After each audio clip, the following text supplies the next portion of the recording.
अस्सलाम वालेकुम। तो हम जल्दी से वॉल ऑफ पेल्विस वाले चैप्टर को रिव्यू करते हैं। सबसे इंपॉर्टेंट वॉल ऑफ पेल्विस में होती हैं आपकी वेसल्स, जिसमें internal iliac artery is the most important. Internal iliac artery जो है वो आपकी कॉमन आइलिक आर्टरी की स्मॉलर टर्मिनल ब्रांच होती है। जो हम देखें तो आपके पास इसका बेसिकली कोर्स ये होता है कि आपके पास ये यहाँ पर अगर हम देख लें तो ये पेल्विक ऑर्गन सप्लाई करती होती है, एक्सेप्ट जिनको सप्लाई करती है superior rectal, ovarian and median sacral की एब्डोमिनल एओर्टा की ब्रांच और पेरिनियम को, greater part of gluteal region को और इलियक फॉसा को। बाकी हम यहाँ पे इसको बाद में देखते हैं। इंटरनल आइलिक आर्टरी जो कोर्स होता है ना वो ये होता है कि आपके ये जो आपका लेवल होता है of the sacro iliac joint और जो लंबर 5 और एस सेक्रल वर्टेब्रा की जो इंटरवर्टेब्रल डिस्क लेवल होता है उसमें ही आपके पास ये निकलती है। आपके पास कॉमन आइलिक आर्टरी से पोस्टीरियर टर्मिनल ब्रांच है और फिर आपके पास हमने कहा था कि एंटीरियर पोस्टीरियर ट्रंक में डिवाइड होती है at the level of the anterior part of the greater sciatic foramen, ठीक है, और फिर margin of the greater sciatic foramen. Relation देखें तो वो कहते हैं कि एंटीरियरली मैंने एक डायग्राम आपको दिखाई थी एक्चुअली यूरेटर में। यूरेटर की जब हमने किया था तो उसमें हमने कहा था कि जो आपका इंटरनल आइलिक वेसल्स होते हैं उसके बिल्कुल एंटीरियरली आपके पास यूरेटर, ओवरी और यूट्रन ट्यूब होती है, उसके पीछे इंटरनल आइलिक वेन और लंबोसेक्रल ट्रंक होती है, उसके लैटरली एक्सटर्नल आइलिक वेसल्स होती है और उसकी इमीडिएटली आपके पास उसकी कुछ ब्रांचेस होती है, क्योंकि जो वेन होती है ना उसकी पोस्ट इमीडिएटली प्रेजेंट होती है, ठीक है। उसके बाद हमें ब्रांचेस आ जाएंगे तो आपके पास एंटी डिवीजन की मेल में 6 ब्रांचेस होती है, superior vesical, obturator, medial rectal, inferior vesical, inferior gluteal और इंटरनल पेडेंटल। जो इन्फीरियर ग्लूटल और इंटरनल पेडेंटल होती है वो टर्मिनल ब्रांचेस होती है, जिसमें से आपके पास इन्फीरियर ग्लूटल सबसे लार्जेस्ट ब्रांच होती है, ठीक है। और हमने कहा कि मेल्स में आपके पास ये ब्रांचेस है, लेकिन फीमेल्स में इन्फीरियर वेसिकल के बजाय आपके पास विजाइनल होती हैं, ठीक है, वी से को विजाइनल होती हैं और आपके पास इनमें जो होते हैं ना एक्स्ट्रा होती है फीमेल्स में यूट्राइन आर्टरी, ठीक है। आप इसको याद सकते हो स्टोम और बाकी 3 आई होती हैं कि superior vesical, obturator, middle rectal, inferior vesical, inferior gluteal और इंटरनल पेडेंटल। अच्छा, उसके बाद आ जाती है इसकी हमने कहा है कि जो पोस्टीरियर डिवीजन की जो ब्रांचेस होती हैं ना वो होती हैं एलियो लंबर 2 सेक्रल होती है और सुपीरियर ग्लूटल होती हैं। सबसे पहले बात करते हैं जो इसकी पैरेटल ब्रांचेस होती हैं द एंटीरियर डिवीजन, तो वो 2 होती हैं, इन्फीरियर ग्लूटल और ऑब्टरेटर आर्टरी। जो इन्फीरियर ग्लूटल आर्टरी वो सबसे लार्जेस्ट ब्रांच होती है। आपको पता है कि लोअर लिम्ब में हमने पढ़ते हैं कि एक्सियल आर्टरी होती है, चीज से प्ले करती है बटक और बैक ऑफ थाई को। आपके पास पैरेटल पेल्विक फेशियर को जब ये पेस करती है, हमने बात की थी कि जो अब आगे पढ़ेंगे कि जो सेक्रल प्लेक्सस होता है ना वो तो आपके पास पेल्विक फेशियर के आगे की तरफ होता है, लेकिन जो वेसल्स होती है वो पीछे की तरफ होती है, तो इनको आपके पास पीएस करके जो है वो पेल्विक फेशियर को जाना पड़ता है, ठीक है। तो हमने कहा कि पैरेटल पेल्विक को पीएस करती है और हमने यहाँ पे ये देख लो कि it passes below the inferior gluteal होती है ना, तो ये S1 के नीचे से पास करती है, it will pass below the S1 और आपके पास ये पीछे चली जाएगी पिटिफॉर्मस की भी बिलो और S1 की भी बिलो ये पीछे चली जाएगी। फिर आपको पता है यहाँ पे पीछे जाके इसकी ब्रांच होती है मस्कुलर ब्रांच और वेसिकल ब्रांच की ब्लड को सप्लाई करती है। हमने बड़े भी पता था कि वेसल की जो ब्लैडर वेसिकल होती है, मतलब ब्लैडर होती है, एक्स्ट्रा ब्रांचेस में इन्फीरियर ग्लूटल आर्टरी आ जाती है। फिर ऑब्टरेटर आर्टरी ये जो होती है वो ऑब्टरेटर फेशियर की रन करी होती है, उसके ऊपर नर्व होती है, नीचे वेन होती है, नर्व के अपने रखना है। इमीडिएटली वो कहते हैं कि इसको यूरेटर और डॉक्टर्स रेफरेंस क्रॉस करते हैं और इसकी भी 3 ब्रांचेस रखने हैं, एलियक ब्रांचेस, वेसिकल ब्रांचेस और प्यूबिक ब्रांच, जो कि इन्फीरियर पेरिस्टिक आर्टरी की प्यूबिक ब्रांचेस से एनालिसिस करती है। तो ये 2 आपकी पैरेटल ब्रांच होती है, इन्फीरियर ग्लूटल और ऑब्टरेटर। और जो बाकी ब्रांच होती है वो विजिबल, जिसमें सुपीरियर वेसिकल है। आपने याद रखना है कि बेसिकली जो सुपीरियर वेसिकल आर्टरी होती है ना, अच्छा अब हमने यहाँ पे बात करते हैं कि internal iliac artery basically foetus में डबल द साइज होती है और अब फीटस में आपके पास एक हमने कहा था कि अम्बिलिकल आर्टरी प्रेजेंट होती है। अम्बिलिकल आर्टरी का जो आपके पास प्रॉक्सिमल पार्ट है वो परसिस्ट कर जाता है सुपीरियर वेसिकल आर्टरी, जबकि उसका डिस्टल पार्ट जो होता है वो आपके पास बन जाता है मीडियल अम्बिलिकल लिगामेंट। तो ये सुपीरियर वेसिकल आर्टरी बेसिकली उसकी proximal part of the umbilical artery की परसिस्टेंस से बनता है और ये आपके पास artery to the ductus deferens होती है। इसकी ये इंपॉर्टेंट होती है। मिडिल डॉक्टर की ये इंपॉर्टेंट है कि फीमेल में प्रेजेंट नहीं होती, प्रेजेंट होती तो बहुत ही कम होती है और बेसिकली ब्लड दे रही होती है सिर्फ सुपीरियर कोट ऑफ मसल्स को, और फीमेल में प्रेजेंट नहीं होती, लेकिन मोस्टली ब्लड कहाँ पे दे रही होती है, प्रोस्टेट और सेमिनल वेसिकल को, तो इस वजह से शायद फीमेल में प्रेजेंट नहीं होती, ठीक है। उसके बाद आपके पास आ जाती है इन्फीरियर वेसिकल आर्टरी।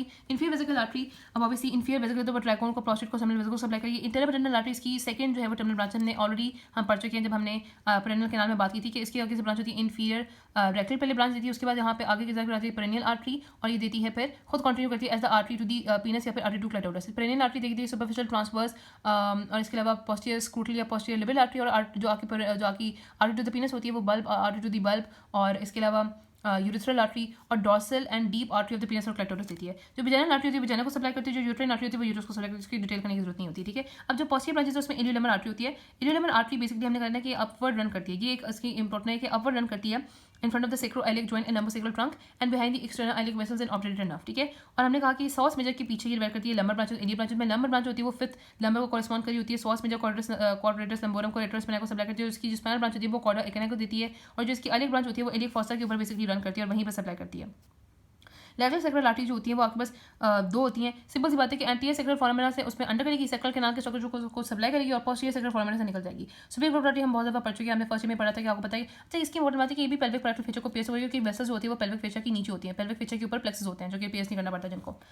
लेकिन इसकी बात क्या है कि आपके पास ये S1 के ऊपर से पास करती है, प्लेटफॉर्म्स के ऊपर से S1 के ऊपर से, ठीक है, जिसमें देखेंगे कि आपके पास लंबोसेक्रल ट्रंक और S1 के दरमियान जो है ना ये आ जाती है। अच्छा, उसके बाद इंटरनल आइलिक वेन हमने ऑलरेडी बताया कि ये पॉजिटिव मीडियली होती है, ठीक है, और ये पेल्विक ब्रेन के लेवल पे हमने कहा था कि आपके पास कॉमन आइलिक वेन बन जाती है एक्सटर्नल आइलिक वेन को जोड़ के। और जो वेन्स होती हैं जो इसमें ड्रेन करी होती है आउटसाइड द पेल्विक, उसमें सुपीरियर ग्लूटल जो इसकी लार्जेस्ट ट्रिब्यूटरी होती है, inferior gluteal, internal pudendal, obturator और लेटरल सेक्रल होती है, ठीक है, ये होती है इसकी जो वेन्स इसमें ड्रेन करी होती हैं। ऑल्दो आर्टरीज की डिफरेंट थी लेकिन ये वेन उसमें ड्रेन करी होती है, ठीक है, superior gluteal, inferior gluteal, internal pudendal, obturator और लेटरल सेक्रल। सुपीरियर ग्लूटल इसकी लार्जेस्ट ट्रिब्यूटरी होती है जबकि उसकी largest branch inferior gluteal artery थी। और इसके अलावा जो वीन्स हमने कहा कि फ्रॉम द प्लेक्सेस आ रही होती है, इसमें रेक्टल वीनस प्लेक्सेस आ रहे होते हैं, यहाँ पे prostatic plexuses, venous plexuses, uterine plexuses, vaginal plexuses आ रहे होते हैं। लिम्फ नोड की बात करें तो 4 से 6 आपके पास कॉमन लिम्फ नोड होते हैं जो कि इंटरनल और आपके पास एक्सटर्नल आइलिक नोड से रिसीव करे होते हैं, जो कि आगे से लेटरल एटिक नोड भी देते हैं। जो आपके पास 8 से 10 एक्सटर्नल आइलिक नोड्स होते हैं उसके पास इनग्वाइनल नोड से, और साथ आपके पास हमने कहा कि infraumbilical part of the anterior abdomen की डीपर लेयर से, यूरेथ्रा से, प्रोस्टेट से, बेस ऑफ ब्लैडर से, वहाँ से सब कुछ आ रहा होता है। और ये हमने कहा कि इसकी जो आउटलाइन मेंबर्स होते हैं उसमें इंफीरियर एपिगैस्ट्रिक है और आपके पास सर्कमफ्लेक्स आइलिक है, ठीक है। इंटरनल में आपके पास डीप विसरा से और डीपर पार्ट ऑफ पेरिनियम से, मसल्स और बटक्स से आ रहे होते हैं, और इनमें आपके पास ये आपको पता है इंटरनल और आइलिक इन दोनों ने कॉमन में ही जाना है। और आपके पास जो आउटलाइन मेंबर्स हैं इसमें आपके पास इंटरनल में अंदर वो ऑब्टुरेटर और सेक्रल होते हैं। हम नर्व्स में जाएंगे तो नर्व्स 3 तरह की होती हैं, lumbosacral plexus, coccygeal plexus, pelvic autonomic plexus में लंबोसेक्रल प्लेक्सस बड़ी डिटेल से बता चुकी हूं, कॉक्सिजियल बता चुकी है। यहाँ पे आ जाते हैं कि पेल्विक ऑटोनोमिक जो नर्व होती है उसमें कहा था कि pelvic part of the sympathetic change होती है वो डाउनवर्ड अट करी होती है, और वो आपके पास जो हमने कहा कि it is medial margin of the anterior sacral foramina, ठीक है, जो एंटीरियर सेक्रल फोरामेना होता है उनकी मीडियली रन करी होती है। तो आपके पास लोअर पार्ट में हमने कहा था कि दोनों साइड की वो दोनों कंबाइन करती हैं कॉक्सिस के फ्रंट पे और बनाती है स्मॉल गैंग्लियन इम्पार। अब जो हमने कहा कि आपके पास ऊपर की तरफ भी हमने कहा था जो चेन में 4 सेक्रल गैंग्लिया होते हैं उसमें अपर सेक्रल गैंग्लिया जो है वो हमने कहा कि वो एक तो हमने कहा कि सबसे पहले इनकी ब्रांचेस कौन कौन सी होती हैं कि सारी सेक्रल और कॉक्सिजन वेंट्रल डेमा को ग्रे डेमा कम्युनिकेट करते हैं। इसके अलावा branches to the inferior hypogastric plexus, हम आगे देखेंगे कि इन्फीरियर हाइपोगैस्ट्रिक प्लेक्सस जो है वो किससे बनता है, तो यहाँ पे अपर गैंग्लियन से इन्फीरियर हाइपोगैस्ट्रिक प्लेक्सस में ब्रांचेस जारी होती हैं सेक्रल जो हमने गैंग्लियन पढ़े हैं। इसके अलावा लोअर गैंग्लियन से एक तो रेक्टम को और साथ मीडियन सेक्रल आर्टरी को जारी होती है। इसके अलावा जो हमने एंड पे पढ़ा कि जो एक स्मॉल गैंग्लियन इम्पार बनता है वो आपके पास ग्लोमस कॉक्सिजियम को देती है।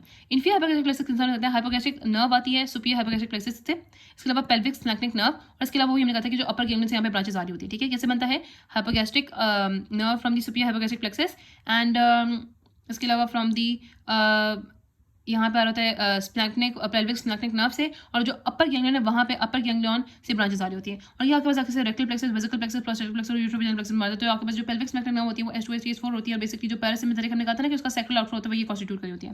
पेल्विक फेशिया की बात करें तो बेसिकली पेल्विक फेशिया जो कि साइड से कवर कर रहा है तो उसको हम लैटरल पेल्विक फेशिया कहते हैं, और फ्लो से कवर कर रहा होता है उसको हम कहते हैं पैरेटल पेल्विक फेशिया, और जो विजर को कवर होता है उसको कहते हैं विजुअल पेल्विक फेशिया। इसकी कुछ इंपॉर्टेंट बातें वही होती है कि आपके पास जहाँ पे नॉन एक्सपेंसिबल स्ट्रक्चर्स होते हैं ना वहाँ पे बड़ा डेंस होता है, मेम्ब्रेनस होता है, लेकिन जहाँ पे एक्सपेंसिबल स्ट्रक्चर्स होते हैं वहाँ पे लूजी अटैच होता है। दूसरा मैंने कहा था कि आपके पास जो बेयर बोन्स होती हैं वहाँ पे बेसिकली ये नहीं होता, लेकिन मतलब पेरियोस्टम के साथ फ्यूज हुआ होता है, लेकिन एक्सेप्ट फॉर दी यहाँ पे वॉल लेयर जहाँ पे सेक्रम से लेकर रेक्टम तक जा रहा होता है फेशिया वॉल लेयर जो है ना उसमें। अब जो पैरेटल लेयर होती है वो हमने कहा कि वो आपके पास लैटरल पेल्विक वॉल में होता है ना, तो आपके पास fascia covering the muscle the lateral pelvic wall, जहाँ पे वो मसल कवर होता है वहाँ पे टेंडेंस होता है, थिक होता है, जैसे आपके पास ऑप्टेटर टेंडेंस है उसके बाद कवर होता है ऑप्टेटर फेशिया बनाता है, ठीक है। और ऑप्टेटर फेशिया के ऊपर जो टेंडेंस आर्च होती है ना उसको व्हाइट लाइन कहते हैं, हम पढ़ेंगे वो टेंडेंस आर्च होती है। Below this origin it is closely to the lunate fascia.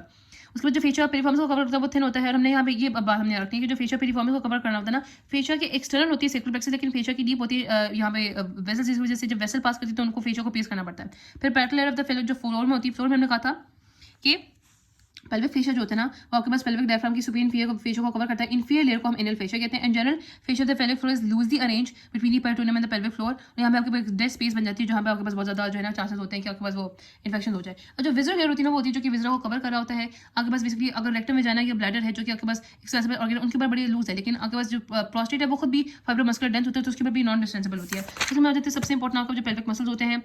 अच्छा जी, 2 तरह के मसल्स होते हैं। पेरिफॉर्म्स ऑप्टेटर जो कि साइड पे होता है ना वो बस हमने ये रखना है कि वो आपके पास लैटरल रोटेटर है कि जो सबसे इंपॉर्टेंट मसल है वो लेवेटर एंड कॉक्सिजेस। लेवेटर एंड कॉक्सिजेस होते हैं वो मेनली पेल्विक डायफ्राम में आ रहे होते हैं, और इसमें भी आपको पता है कि अब बस आपको बाइलाइन का बताना चाहिए कि जो ऑप्टेटर फेशिया की अटैचमेंट होती है ना, जो आपको जिसका एक टेंडेंस आपके पास सेक्रम के ऊपर सॉरी इलियम के ऊपर जिसकी अटैचमेंट होती है वहाँ पे एक ऑप्टेटेड फेशिया की थिक डेंस लाइन मिल जाती है, उसको हम टेंडेनस आर्च या फिर वाइट लाइन या फिर ऑप्टेटेड फेशिया कहते हैं, ठीक है। और जो लेवेटर है उसके 3 पार्ट्स होते हैं इसके, ठीक है। एक होता है इसका प्यूबोकॉक्सिजेस पार्ट जो कि सारा का पार्ट है, एक इलियोकॉक्सिजेस पार्ट और एक इस्चियोकॉक्सिजेस पार्ट, ठीक है। ये 3 पार्ट है आपके पास लेवेटर एनाई के, और ischiococcygeus part is basically the coccygeus muscle, और इसके बाद पीछे पीरिफॉर्मिस है।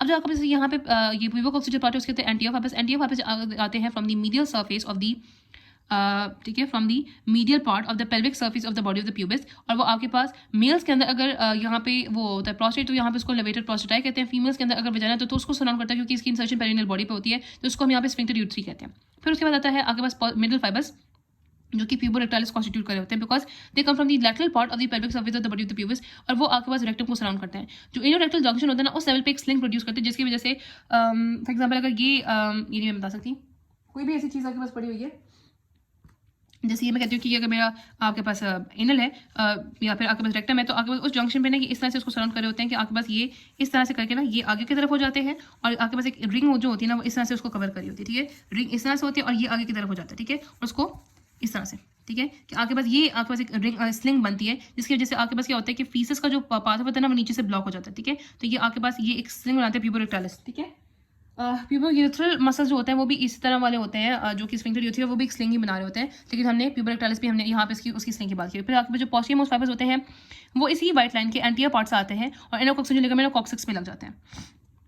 ठीक हो गया ना, ये हमने ट्रिप्योकॉक्सिस। ठीक है, उसके बाद आपके होते हैं इस्टोकॉक्सिस, ये आपके पास वाइट लाइन के पोस्टीरियर पार्ट से आते हैं इलियोकॉक्सिस, और ये आपके पास इनोकॉक्सिस लिगामेंट पे और इसी तरह कॉक्सिस की साइड पे लग जाते हैं। और जो इस्टोकॉक्सिस होता है ये इस्टोस्पाइन की पेल्विक सर्फेस और सैक्रोस्पाइन लिगामेंट से आता है, क्योंकि वो भी यहीं पे लगा होता है, और ये आपके पास जाके लगता है कॉक्सिक्स की साइड पे, और सामने लगा होता है कि आपके पास फिर सेक्रल वर्टेब्रा भी लग रहा होता है। ठीक है, और इसकी सबकी सप्लाई जो होती है वो पेरिनियल नर्व होती है। ठीक है, सेक्रल नर्व पेरिनियल ब्रांच होता है 4 सेक्रल नर्व, साथ हमने कहा था कि इन्फीरियर रेक्टल नर्व से कॉक्सिस को अलबत्ता वो भी सप्लाई करी होती है।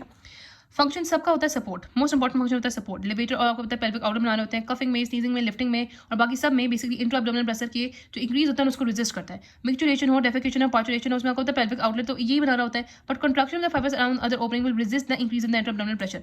इसके अलावा हमने बात करी प्यूबल रेक्टल जो सिग्मा बना रहा होता है। ठीक है, जिसकी वजह से आपको पता है कि नॉर्मली आपके पास डिसेंडोफिस नहीं हो रहा होता, एंड द कॉक्सिजल पुल फॉरवर्ड, अगर फॉर एग्जांपल कॉक्सिजस पुल करता है फॉरवर्ड को, ठीक है, एंड सपोर्ट करता है कॉक्सिजस को after it has been pressed backwards. ठीक है, रिलेशन आपको पता है कि आपके पास लिवेटर एनआई के ऊपर क्या होता है। ठीक है, एक तो आपके पास यहाँ पे वो होगा आपका ना सुपीरियर और पेल्विक सर्फेस में आपके पास यहाँ पे पेल्विक फेशिया होगा, साथ आपके ब्लैडर होगा, प्रोस्टेट होगा, इन्फीरियर में आपके पास यहाँ पे इन्फीरियर फेशिया होगा, इनर फेशिया होगा, और ये बना रहता है medial boundary of the ischioanal fossa. ठीक है, एंटीरियर पार्ट पे आपको पता है जो एंटीरियर पार्ट होता है वहाँ पे आपके पास ओपनिंग होगी उसकी यूरेथ्रा की वजाइना की, और पोस्टीरियर फॉर्बस में हमने कहा था कि वो एंटीमाइजनल कॉक्सिजस का। ठीक है, हाँ बस ठीक है।